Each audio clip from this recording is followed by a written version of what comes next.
그렇으니까 박수 한번 치고 시작합시다.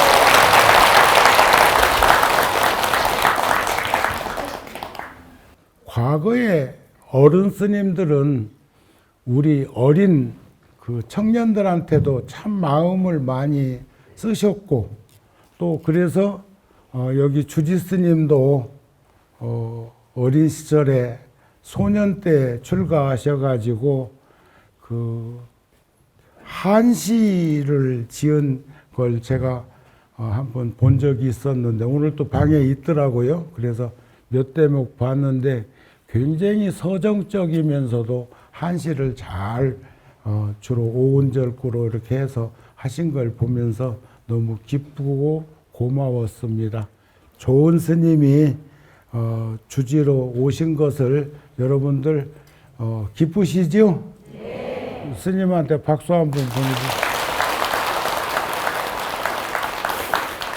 이제 먼저 제가 백양사는 76년도에 한 50년 전에 그때 아마 노람 스님이 주지를 하셨는가 그러는데, 여기까지 차가 못 들어오고 저기 어디요, 울산 포교당에 와서 그 홍법 스님 계신 곳에 와서 거기서 이제 그때 차 가지고 다닐 때는 아니지만 거기서부터 걸어서 여기까지 온 적이 있었는데, 그 후에 소임자들이 여러 번 바뀌었고, 특히 목산 스님 주지하실 때는 제가 통도사 주지 소임을 보고 있어서 여러 번 이곳에 와서 보면서 법당이 너무 크다.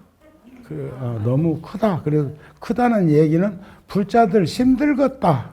시주하려면. 그랬는데 그걸 다 해내신 걸 보면은 참 울산 불자들이 참 신심과 원력이 크셨구나 하는 생각이 들고, 또 우리 주지 스님은 어려서부터 제가 정묵당 벽안노 스님 시봉 이렇게 하고 있을 때부터 늘 관심 있게 보았어요. 그러나 어른 스님들이 우리들한테 해준 것만큼 우리들이 후학인 후배 스님에게 잘해드린 것은 없지만, 그래도 이곳에 와서 열심히 살아가는 그 모습, 그래서 오늘 사실은 절절히 초하루 법회 앉는 절이 어디 있겠습니까? 또 더군다나 큰 도시에 있는 시내에 있는 사찰은 뭐 언제든지 올 수도 있지만, 그래도 초하루 날 제일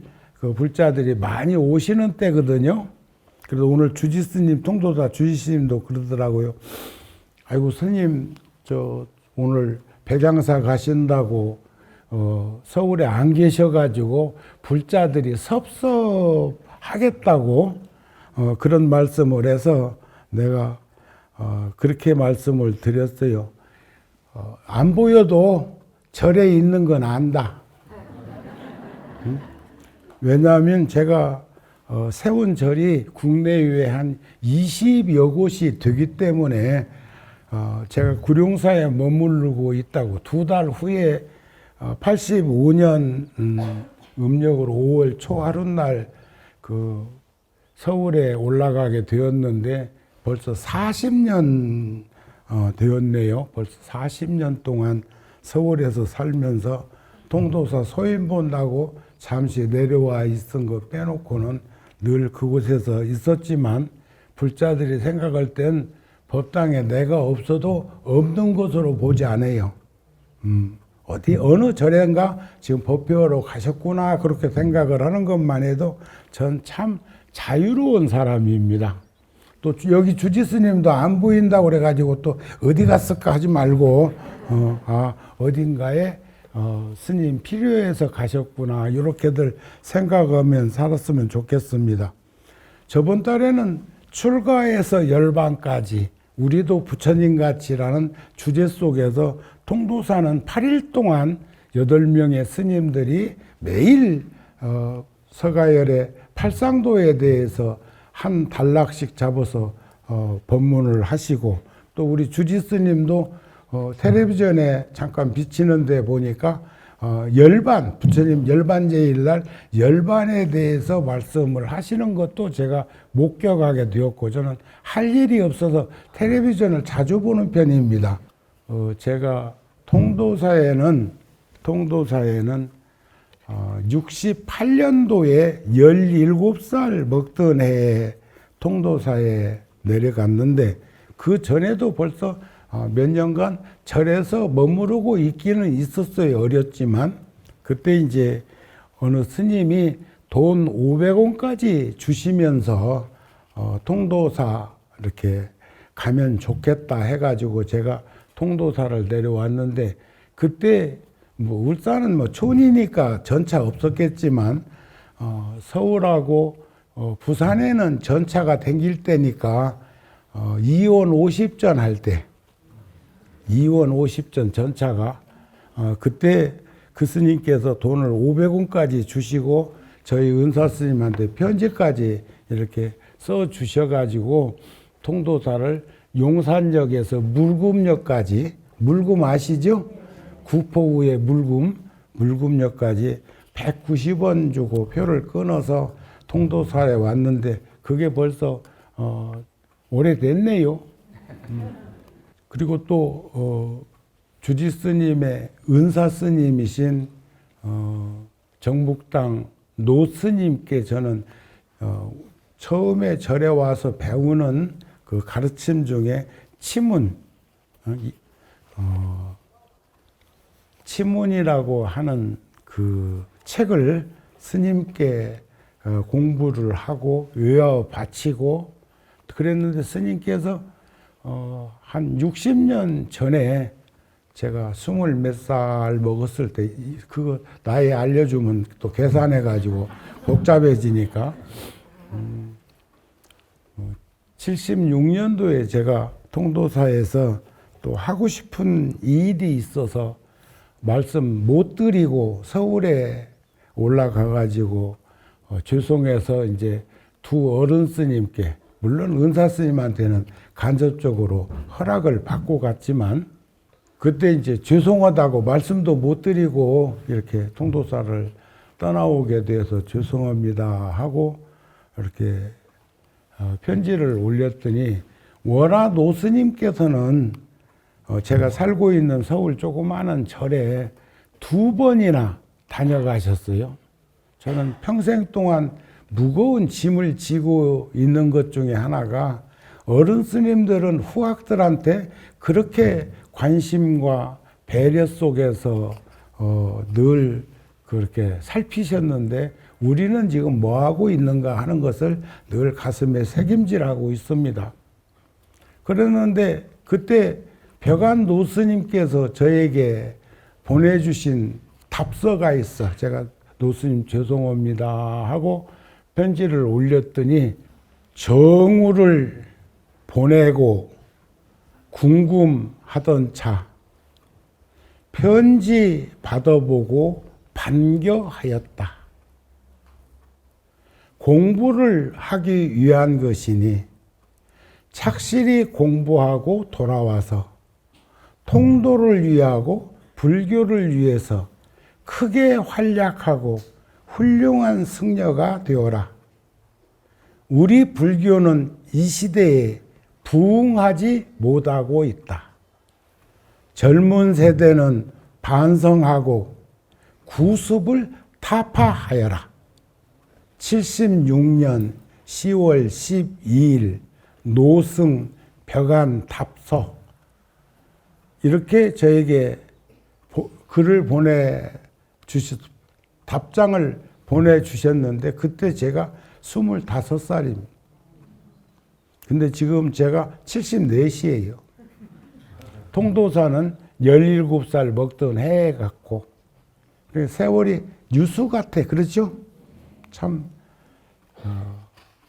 풍상세월의 유수 인생이라는 말이 그냥 지나친 말이 아니야. 그런데요, 우리 한번 살아온 시간들 되돌아보십시다. 얼마나 더 살고 싶어? 얼마나 더 살 것 같아? 그런데 하루가 하루가 지구 돌아가는 자전의 거리로 치면 하루가 4만 킬로미터예요. 우리 하루를 살았다는 얘기는, 하루가 지나갔다는 얘기는 지구 한 바퀴가 도는 거리가 4만 킬로미터인데 그걸 24시간에 도니까 엄청나게 빠른 거예요. 1분에 27.75km, 1분, 2분, 3분, 4분, 4분에 111km, 1시간에 1666km를 자전하고 있는 게 지구 돌아가는 속도인데, 그게 엄격히 말하면 우리의 일상생활인 하루의 거리예요. 그러면 우리 지금 몇 년 정도 살았어? 저가 70년 넘게 살았다고 그러네? 그러면 그거 한번 계산해 보자고요. 공전하는 지구가 태양계를 한번 다녀오는데 365일 걸린다고 그래? 정확히 5시간 46분 48초를 주기로 해서 공전하고 있는데 그걸 1년이라고 그러네? 나이로는 1살 더 먹었다고 그러네? 우리가 입동이 되면 소설대설, 동지가 되면 소환대한, 소환대한 지나면 입춘이죠. 그러고 나면 우수경칩하면 춘분이야, 춘분.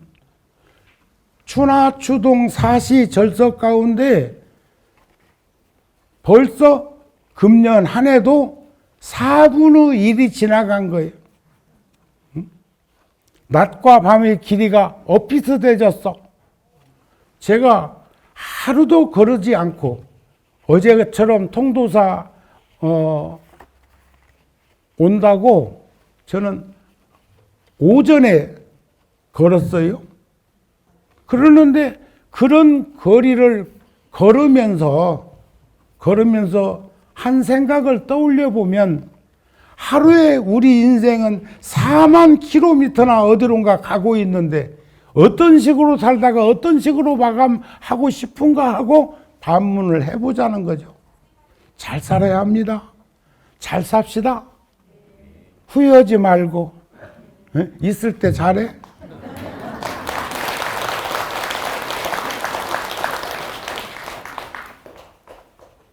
세존이시여, 무슨 연고로 부처님께서는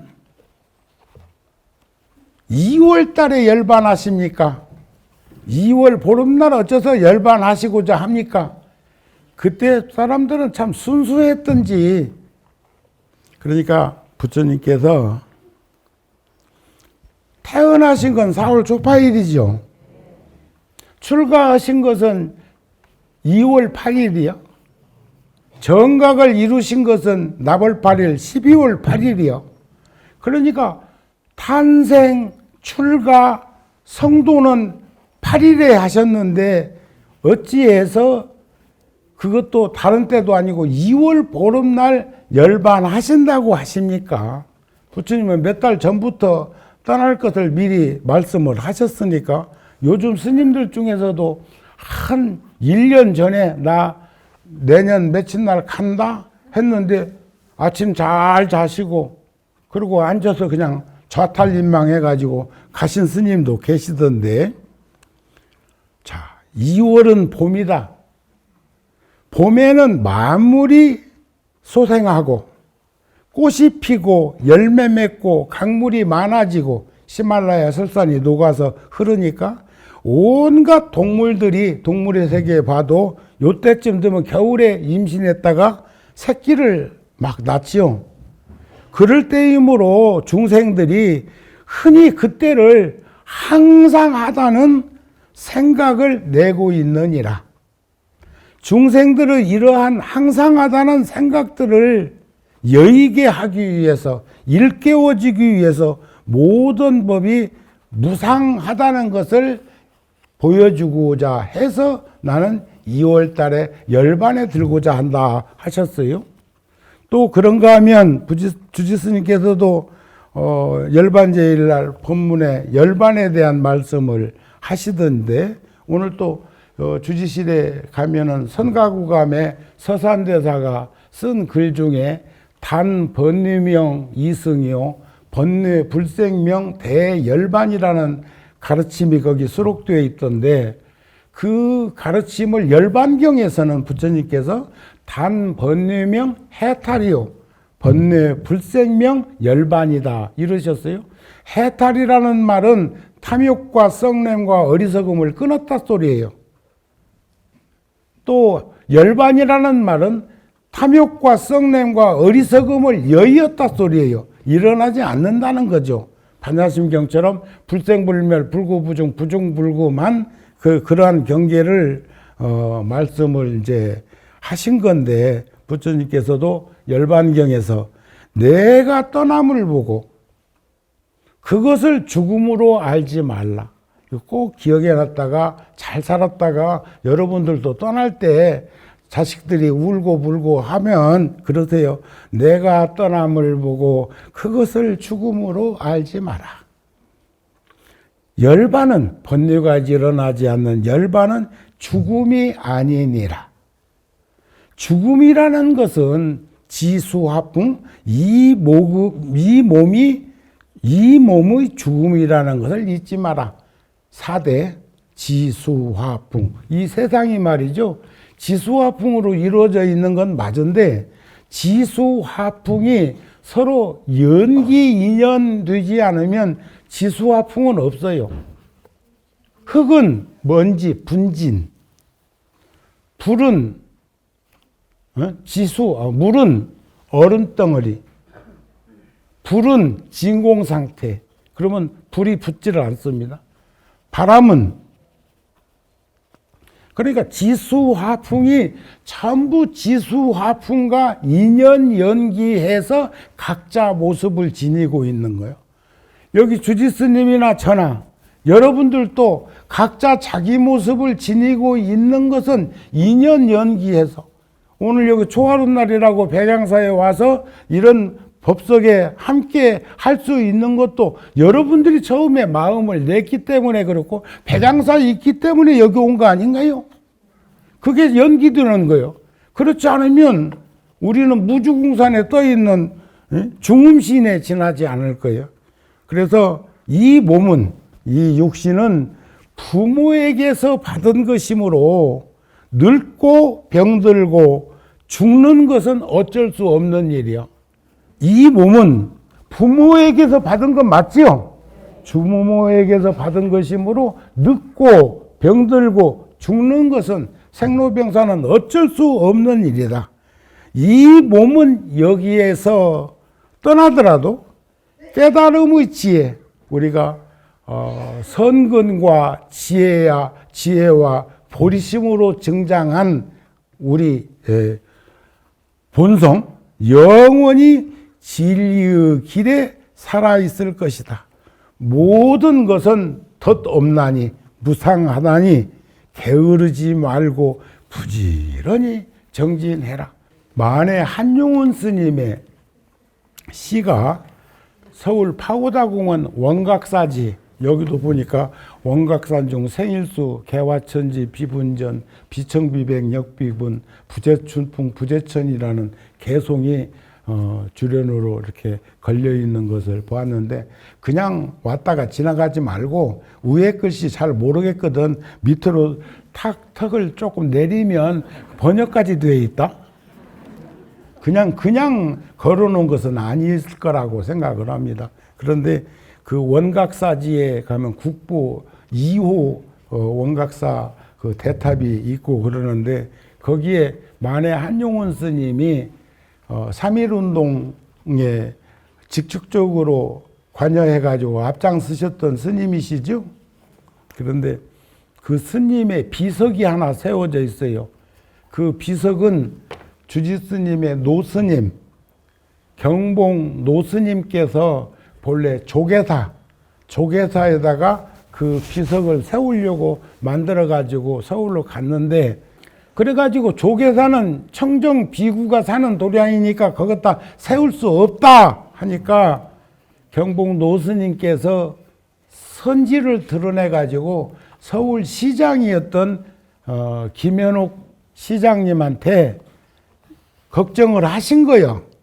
그러니까 파고다 공원이 원각사지이기도 하고 옛날에는 스님이 살던 곳이기도 하고 3일 정시인의 발원지가 된 곳인데 그곳에 만해 스님 비석이 좀 쓰면 어떻겠는가 이렇게 이제 제안을 했더니 저는 못 들었습니다.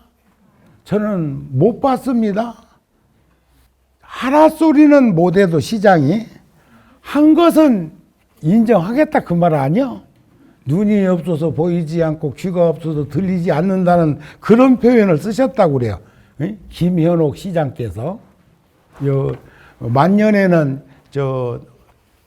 장안중학교 교장 선생님도 하셨던 분인데 그래서 거기에 비석이 밤새 안녕으로 세워져 있는데 지금까지도 그 만해 한용운 스님이 비석이 서 있습니다.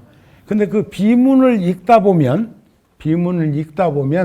뒤편 쪽에 만해 스님이 써놓은 시가 세 소절이 있는데 세 꼭지가 있는데 그 중에 첫 꼭지, 두 꼭지, 세 꼭지 중에 어디가 마음에 와 닿는지 그 경계를 오늘 숙제로 줄 겁니다.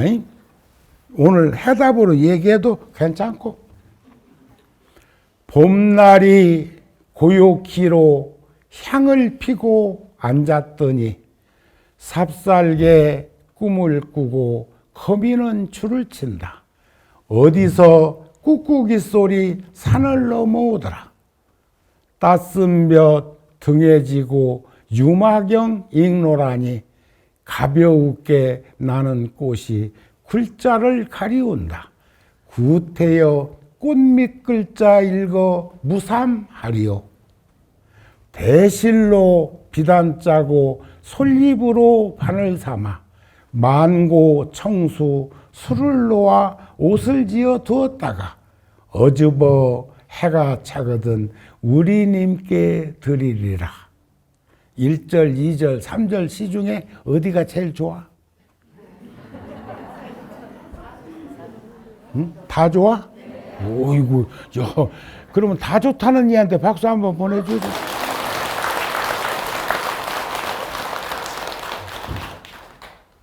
근데 저는 제가 그걸 16살 때 그 파고다 공원에 있는 원각사지 그 국보 2호가 있다는 말을 듣고 통도사 오기 전에 이제 거기를 한번 참배하러 갔다가 그 비석에 담겨 있는 글을 보다가 그때 너무 그 시가 좋아갖고 가슴에다 새김질을 해놨는데 아까 벽안 노스님 그 편지를 지금까지 50년, 60년이 다 돼가는데도 가슴에 품고 있는 것처럼 아셨죠?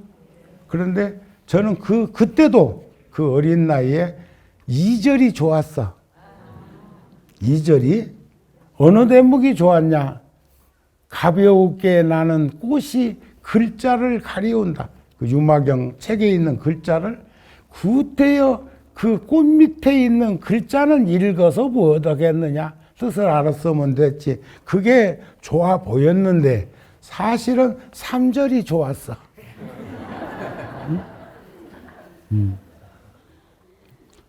내가 세상에 태어났다는 생각이 그 생각에 머무르는 순간 내 인생, 내 삶, 내 생활에 치중할 수밖에 없는 것이 우리들의 인생살이라고 그럽니다. 그러나 이 세상에 한 번만 태어났다는 생각을 접어두면, 한 번만 이 세상에 안 나온 요량 치면, 부처님이 2649년 전에 눈비니 동산에서 태어나셨고 2569년 전에 열반을 하셨는데 그 시간이 굉장히 멀리 있는 것 같이 구석기, 신석기쯤으로 보이죠? 아니요. 우리 엊그저께 10대 얘기를 지금 내가 여기서 하고 있는데 통도사 올 때가 17살 먹었다는 얘기를 하고 있고 절에 처음 올 때는 15살 먹었다는 얘기를 하고 있는데 현실적으로는 70이 넘었다고 그러잖아요. 그러면 50년, 60년 지나가는 그 시간이 하루가 4만 킬로미터나 매달리고 있는 그 속도로 생각을 해보면 우리는 엄청나게 먼 거리를 가고 있고 먼 거리에 가 있었고 먼 거리에서 지금 우리 인생을 반추해보고 있는 것 아닐까 싶은 생각이 든다는 거예요.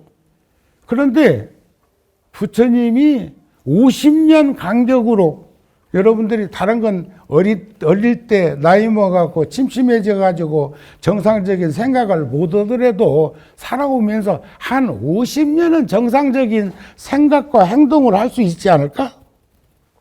50년 간격으로 한번 스님들 세워보자고.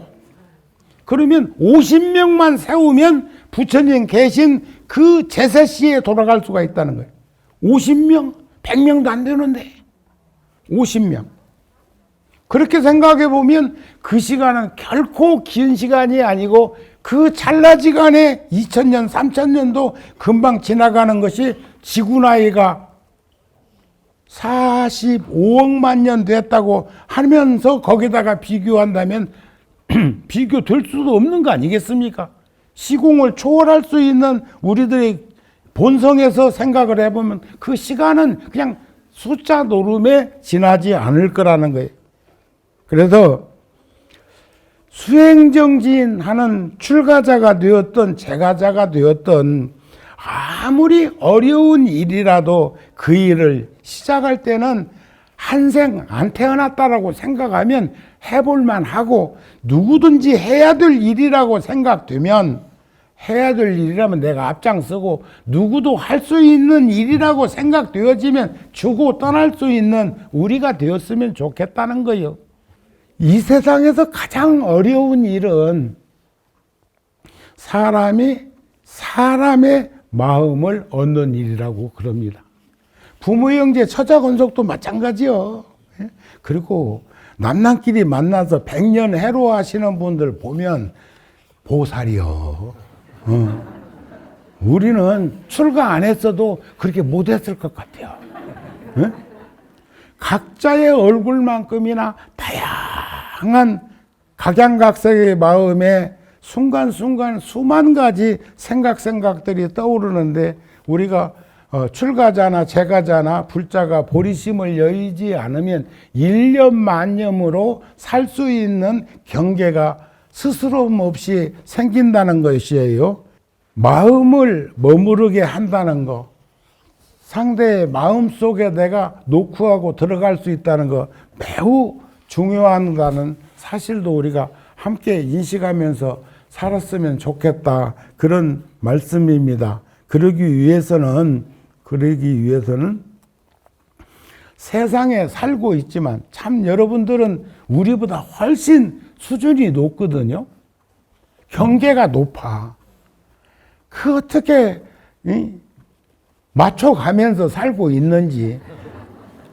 강에 뿌리를 내리고 또 호숫가나 방죽 같은데 물 위에 떠있는 연꽃들처럼 세상이 나를 즐기도록 그냥 방치하지 말고 내 스스로가 세상을 즐길 줄 아는 그러한 삶을 사는 것이 바람직하지 않을까. 천하 없어도요, 지가 좋아서 하는 일은 못 말립니다. 그런데 딱 경계해야 될 것은 다른 데 치우치고 얽매이고 빠지는 걸 집착이라고 그러는데 우리 불자들은 그런 일이 없겠지만 오늘 10월은 제사요. 오늘이 예를 들어 제사인데 동서 하면서 돈 툭 주면서 시장 봐와, 나 절에 갔다 올게. 그러고 온 이가 있을까? 우리 불자들은 상식적으로 생각할 때, 보편적인 생각으로 생각할 때 불교를 우리가 신봉하는 것은, 믿고 의지하고 따르는 것은 사람 노릇하면서 살자고 하는데 주안점이 있지 않을까 싶습니다.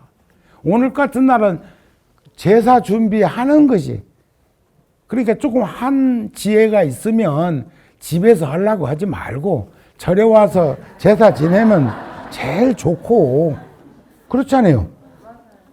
절에 와서 하면 좋아. 근데 어떤 집은 자시에 해야 된다고 그 전날 산날 제사 지낼 기라고 해가지고 그 전날 아니 돌아가신 날도 산날이요. 그런데 꼭 하루 전날 제사 준비를 하는데 그 연유가 있어요. 하루 전날 하는 연유가. 자시에 지내려고 하는 거예요. 자시는 밤 11시부터 1시 사이를 자시라고 그래. 첫 딱 올 때 시계 없던 시절에는 그것은 그 전날 준비해가지고 첫 시간에 우리가 1년의 첫 시간은 동지로 봅니다. 동지로. 그런 것처럼 하루의 첫 시간도 자시로 봐. 자축인묘 할 때. 그러면 밤 11시부터 1시 사이에 하기 위해서 그러는데 하루 전날 준비는 해놓고는 초저녁에 해. 초저녁에. 초저녁에 하려면 그냥 낮에 해. 네? 그리고 점심 먹고 헤어져.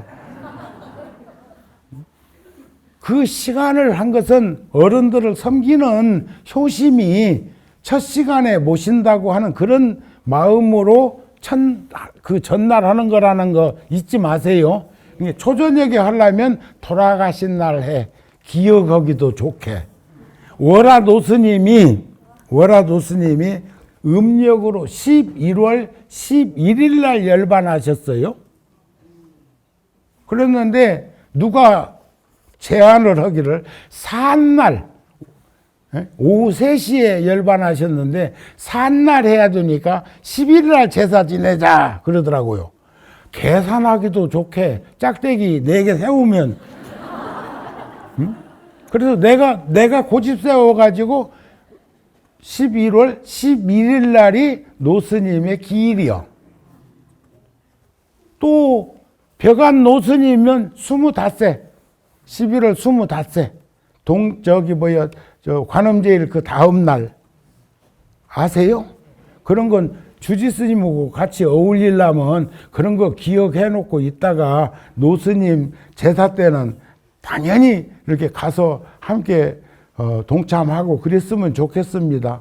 그래서 우리는 마음의 평화는 어저께 방장스님께서 심화 불난 것은 다시 짓거나 고치면 되는데 마음에 불이 붙으면 그건 수행하지 않으면 개정의 사막이 아니면 끌 수가 없어. 보리심으로 다스리지 않으면 안 된단 말이에요. 그러듯이 마음의 평화, 우리들 마음의 평화는 내가 나에게 줄 수 있는 최고의 선물이다. 이런 가르침이 있어요. 어느 누구도 마음의 평화를 대신할 수는 없다. 과거에 무슨 일이 있었던지 내 삶, 내 생활, 내 인생에 사랑하고 나와 함께 그것을 공유했던 사람들을 사랑함으로써 더불어 함께 살아간 일을 사랑함으로써 나 자신을 용서할 수 있다. 그렇습니다. 모든 건 나로부터 출발합니다. 아셨습니까? 나로부터. 마음으로부터 평화가 오는 것은 내가 나에게 줄 수 있는 최고의 선물이야. 우리만 그런가? 내가 나에게 줄 수 있는 선물이 평화야. 그런 마음으로 살 수 있었으면 좋겠다. 끝으로 배움을 얻는다는 것은 자기 자신의 인생을 사는 것을 의미합니다. 갑자기 더 행복해지거나 강해지는 것이 아니라 세상을 더 스스로 이해하고 가까워지는 것을 의미합니다. 아무리 배워야 할 것이 무엇인지 누구도 알려줄 수 있는 사람은 없습니다. 살아보니까 그렇습니다. 그것을 발견하는 것도 내 몫이야. 이해하는 것도 내 몫이야. 내가 나에게 줄 수 있는 것도 내 몫이야. 그래서 가장 천하 없어도 내가 나를 사랑할 수 있는 사람이 더불어 함께 살아가는 이들도 사랑할 수 있는 그런 연민심과 자비심을 가지고 살 수 있는 것이 아닐까 싶은 생각을 합니다.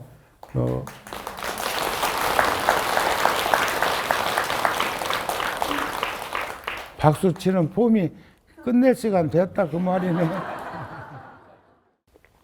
불교를 떠난 적이 없어요. 제가 지금 40년을 서울에서 있어도 통도사를 한 번도 떠나본 일이 없어. 그래서 나는 제일 인사법을 높이 평가하는 게 다녀오세요 하는 사람. 부모 자식 간에도 팔도강산 자식들 여기저기서 하는데 안녕히 가세요, 또 오세요, 언제 오실래요 하는 그 인사보다 다녀오세요 하는 게 살기는 같이 안 살아도 그게 인사가 안 나? 그게 자애로움 아닙니까? 나는 통도사를 떠나본 일이 없어. 그러니까 백양사도 통도사에 속해 있는 아주 중요한 사찰이니까 여기도 마찬가지 늘 마음속에 있으니까 스스럼 없이 주지스님이 법회 한번 해달라고 하니까 마음을 내서 온 거고, 이제 저는 빚은 이제 갚았고 늘 건강하시고 주지스님과 함께 많은 불자들에게 저 회관을 통해서도 여러 가지 그 울산에서 해야 될 일이 있어요. 꼭 유언하는 것 같지요. 잘들 계시고 부처님 품 안에서 따뜻한 가정이 항상 이어지기를 바랍니다. 성불하세요.